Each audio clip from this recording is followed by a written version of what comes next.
व्यापार चक्राचे नियंत्रण. व्यापार चक्राच्या विविध अवस्था आणि त्याचे काही सिद्धांत याची आपण चर्चा केलेली आहे. व्यापार चक्राच्या निर्मितीने अर्थव्यवस्थेमध्ये अनेक गंभीर समस्या निर्माण होतात. अर्थव्यवस्थेच्या शेती, उद्योग, व्यापार, सेवा इत्यादी विविध क्षेत्रावर त्याचे अनिष्ट परिणाम होतात. विशेषतः सन 1929मध्ये अमेरिकेमध्ये निर्माण झालेल्या महामंदीने जगातील अनेक देशांच्या अर्थव्यवस्था विस्कळीत झालेल्या होत्या. थोडक्यात असे जे विनाशकारी तेजी, घसरण, मंदी, पुनरुज्जीवन हे जे चक्र आहे त्या चक्राचे नियंत्रण करणे हे प्रत्येक देशाच्या आर्थिक धोरणाचे महत्त्वाचे अंग बनलेले आहे.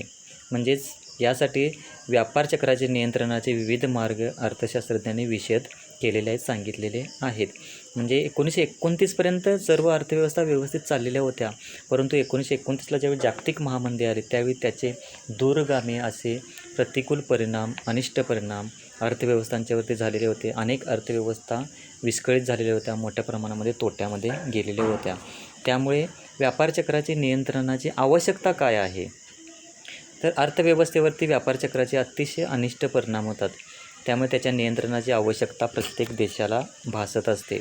भांडवलशाही अर्थव्यवस्थेचे वैशिष्ट्य म्हणजे काय? तर व्यापार चक्रांची निर्मिती होय. कारण जगामध्ये प्रथमतः सन 1917मध्ये रशियन क्रांतीने समाजवादी अर्थव्यवस्था निर्माण झाली आणि या समाजवादी अर्थव्यवस्थांच्यामध्ये व्यापार चक्रांचा उद्भव होत नाही. परंतु जगामध्ये ज्या अनेक बहुसंख्य भांडवलचे राष्ट्रे आहेत, मिश्र अर्थव्यवस्था आहेत, अशा अर्थव्यवस्थांमध्ये मात्र तेजी, मंदीचे चक्रे, व्यापार चक्रे वारंवार निर्माण होत असतात. उत्पादन असेल, उत्पन्न असेल, रोजगार असेल, या सर्व घटकांच्यामध्ये स्थित्यंतरे, बदल होऊन त्यांचा समाजातील बहुतांश वर्गावरती अनिष्ट परिणाम होत असतो. सर्व क्षेत्रामध्ये अनिश्चितता, अस्थिरता निर्माण होत असते. उद्योगधंदे, बँका इत्यादी मोठ्या प्रमाणात बुडतात आणि त्यासाठीच व्यापार चक्रांच्या नियंत्रणाची आवश्यकता भासते. म्हणजे समाजवादी अर्थव्यवस्थेमध्ये अशा प्रकारची व्यापार चक्र निर्माण होत नाहीत, परंतु भांडवलशाही अर्थव्यवस्था असेल, मिश्र अर्थव्यवस्था असेल, तर अशा अर्थव्यवस्थांच्यामध्ये व्यापार चक्रांची निर्मिती होते. त्याचा अनिष्ट परिणाम आहे तो सर्व क्षेत्रावरती होत असतो. कृषी क्षेत्र असेल, उद्योग क्षेत्र असेल, सेवा क्षेत्र असेल, व्यापार क्षेत्र असेल, या सर्व क्षेत्रावरती त्याचा अनिष्ट परिणाम, प्रतिकूल परिणाम होत असतात.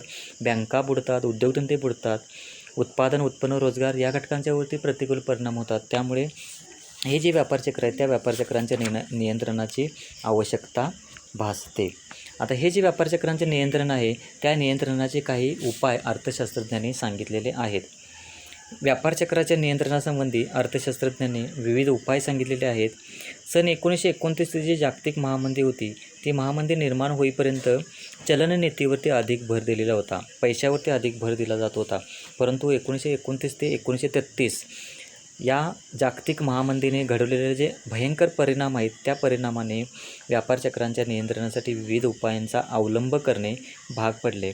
सामान्यतः जर विचार केला तर व्यापार चक्राच्या नियंत्रणासाठी चलनविषयक उपाय, राजवित्तीय धोरण, प्रत्यक्ष नियंत्रणे आणि इतर उपाय यांचा अवलंब केला जातो.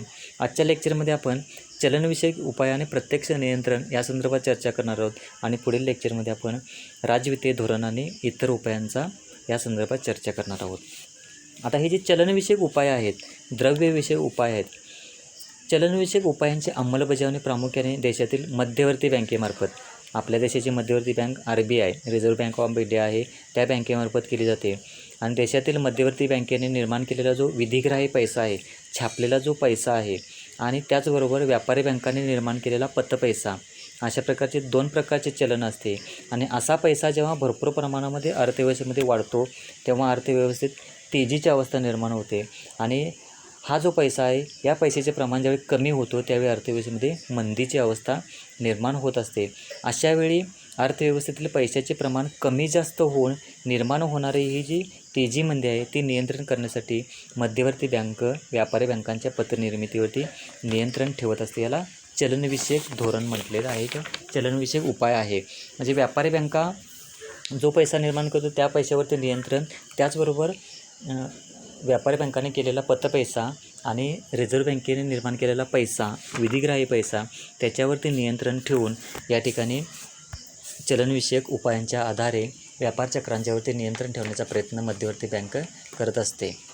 त्यातील पहिला मुद्दा आहे बँक रेटमध्ये बदल करणे.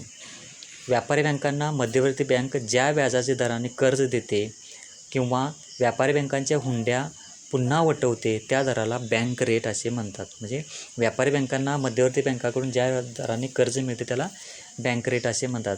आणि व्यापारी चक्राच्या जे तेजीचा कालखंड असतो त्या तेजीच्या कालखंडामध्ये मध्यवर्ती बँका बँक रेट वाढवतात. कारण मोठ्या प्रमाणामध्ये पैसा अर्थव्यवस्थेमध्ये आलेला आहे, तो कमी करायचा आहे. तर काय केलं जातं, व्यापारी बँकांना जे मिळणारे कर्ज आहे त्या कर्जावरचा बँक रेट वाढवला जातो. त्यामुळे साहजिकच व्यापारी बँकांना मिळणारे कर्जे महाग होतात आणि व्यापारी बँका मग काय करतात, कमी कर्ज घेतात आणि समाजामध्ये, व्यवहारामध्ये, बाजारपेठेमध्ये कमी पैशाचा पुरवठा करतात आणि पतपैशाची निर्मिती कमी होते. म्हणजे तेजीच्या कालखंडामध्ये काय केलं जाणार आहे, तर बँक रेट वाढवला जाईल. आणि ज्यावेळी अर्थव्यवस्थेमध्ये मंदीची परिस्थिती निर्माण होते त्या मंदीच्या परिस्थितीमध्ये मात्र बँक रेटमध्ये घट केली जाते. कारण व्यापारी बँकांना जास्तीत जास्त कर्ज मिळाले पाहिजेत आणि ती कर्जे समाजामध्ये, बाजारपेठेमध्ये मोठ्या प्रमाणामध्ये उद्योग संस्थांना, व्यापाऱ्यांना पुरवली गेली पाहिजेत. म्हणजेच मंदीच्या कालखंडामध्ये बँक रेटमध्ये घट केली जाईल आणि तेजीच्या कालखंडामध्ये बँक रेटमध्ये वाढ केली जाईल. दुसरा मुद्दा आहे खुल्या बाजारात कर्जरोख्यांची खरेदी विक्री.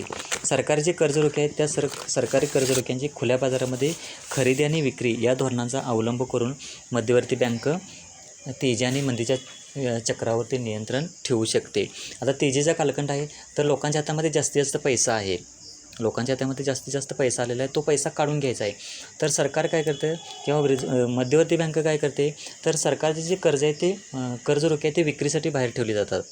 म्हणजे ती विक्रीसाठी बाहेर ठेवल्यामुळे किंवा विक्रीसाठी आणल्यामुळे समाजातील लोक, उद्योग संस्थेतील उद्योगपती ही सरकारी कर्जरोखे खरेदी करतात. कारण ह्याच्यामध्ये सुरक्षितता जास्त असते. सरकारी कर्जरोख्यांच्यामध्ये किंवा शेअर्स, जे सरकारचे शेअर्स आहेत त्याच्यामध्ये सुरक्षितता जास्त असल्यामुळे ज्यावेळी हे विक्रीसाठी बाहेर आणले जातात त्यावेळी साहजिकच समाजातील लोक असतील, उद्योगपती असतील तर यांची मोठ्या प्रमाणामध्ये खरेदी करतात आणि मग त्यांच्याकडचा पैसा रिझर्व्ह बँकेकडे जातो. म्हणजे समाजामध्ये जो जास्त झालेला पैसा होतो तो पैसा काढून घेतला जातो आणि तेजीवरती नियंत्रण ठेवले जाते. मंदीच्या अवस्थेमध्ये उलटी अवस्था केली जाते, लोकांच्या हातामध्ये पैसा नाही. मग साहजिकच सरकार काय करते, तर केलेले जे समाजातील लोकांना दिलेले जे सरकारी कर्जरोखे आहेत ते सरकार पुन्हा खरेदी करते. म्हणजे रिझर्व्ह बँक खरेदी करते, लोकांच्याकडून ते खरेदी केली जातात आणि लोकांच्या हातामध्ये पैसा दिला जातो, व्यापाऱ्यांच्या हातामध्ये पैसा दिला जातो. म्हणजे ज्यावेळी अर्थव्यवस्थेमध्ये पैसा नसतो त्यावेळी रिझर्व्ह बँक सरकारी कर्जरोखे खरेदी करते आणि ज्यावेळी लोकांच्या हातामध्ये जास्त पैसा असतो त्यावेळी तो पैसा कमी करण्यासाठी सरकारी कर्जरोख्यांची विक्री केली जाते. म्हणजे खुल्या बाजारामध्ये सरकारी कर्जरोख्यांची खरेदी आणि विक्री याच्या माध्यमातून देखील तेजी मंदीचे नियंत्रण केले जाते. राखीव निधीच्या प्रमाणात बदल. व्यापारी बँकांना देशातील प्रत्येक जी व्यापारी बँक आहे त्या प्रत्येक व्यापारी बँकेला कायद्यानुसार त्यांच्याकडे जमा झालेल्या एकूण ठेवीपैकी ठराविक भाग जो आहे तो मध्यवर्ती बँकेकडे शिल्लक ठेवावा लागतो, राखीव निधीमध्ये ठेवावा लागतो. तेजीच्या कालखंडामध्ये लोकांच्या हातामध्ये पैसा जास्त आहे, अशावेळी पतपुरवठा कमी करायचा आहे तर मग रिझर्व्ह बँक काय करते, या राखीव निधीच्या प्रमाणामध्ये वाढ करते. म्हणजे व्यापारी बँकांच्याकडे असणारा जो जास्तीत जास्त पैसा आहे तो जास्तीत जास्त पैसा रिझर्व्ह बँकेमध्ये शिल्लक राहील, लोकांच्या हातातील पैसा कमी होईल आणि मग तेजीची अवस्था नियंत्रणात येईल. आणि मंदीच्या कालखंडामध्ये काय केलं जातं, तर राखीव निधीचे जे प्रमाण आहे, म्हणजे व्यापारी बँकांनी रिझर्व्ह बँकेकडे शिल्लक ठेवावा लागणारा जो राखीव निधी आहे त्याचे प्रमाण कमी केले जाते, जेणेकरून व्यापारी बँकांच्याकडे जास्त पैसा येईल. तो पैसा व्यापारी बँका समाजातील लोकांना कर्जावर रूपाने जास्त देतील, म्हणजे लोकांच्या हातामध्ये जास्तीत जास्त पैसा येईल, बाजारपेठेमध्ये विस्ताराचे वातावरण निर्माण होईल. म्हणजेच मंदीच्या कालखंडामध्ये राखीव निधीचे प्रमाण कमी केले जाते, तेजीच्या कालखंडामध्ये राखीव निधीचे प्रमाण वाढवले जाते. गुणात्मक पतनियंत्रण. आता या संख्यात्मक पतनियंत्रणाची साधने पाहिली तर गुणात्मक पतनियंत्रणाच्या माध्यमातून मध्यवर्ती बँक व्यापारी बँकांचे नियंत्रण करू शकते. म्हणजे तेजीच्या कालखंडामध्ये साठेबाजीसाठी दिली जाणारी कर्जे, उपभोग्य कर्जे म्हणजे हप्त्याने वस्तू खरेदी करण्यासाठी दिलेले कर्जे बंद केली जातात. म्हणजे तेजीच्या कालखंडात लोकांच्या हातामध्ये पैसा जास्त द्यायचा नाही आहे, त्यामुळे साठेबाजीसाठी दिले जाणारे कर्जे बंद केली जातात. उपभोग्य कर्जे, कंझ्युमर लोन बंद केले जातात आणि त्या आधारे मग व्यापारी बँकांच्यावरती नियंत्रण ठेवले जाते आणि त्याच्या आधारेमध्ये मग तेजीवरती नियंत्रण ठेवण्याचा प्रयत्न केला जातो. मंदीच्या कालखंडामध्ये काय तर उलट परिस्थिती केली जाते, उपभोग्य कर्जांचे, कंझ्युमर लोनचे मोठ्या प्रमाणामध्ये पुरवठा केला जातो, साठेबाजीसाठी दिले जाणारे कर्जे वाढवले जातात. म्हणजे प्रोत्साहन दिले जाते की व्यापारी बँकांनी जास्तीत जास्त कर्जे द्यावीत, तारणावरती दिले जाणारे कर्जे वाढवले जातात.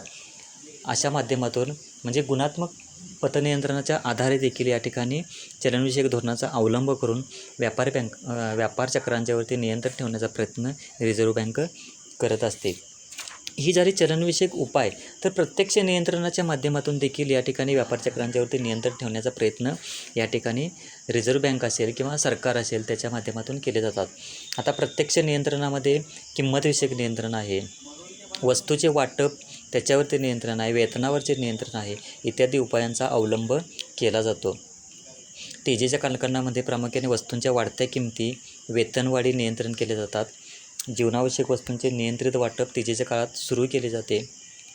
उपभोक्त्यांना वस्तू योग्य किमतीनं ठराविक प्रमाणामध्ये उपलब्ध करून दिल्या जातात.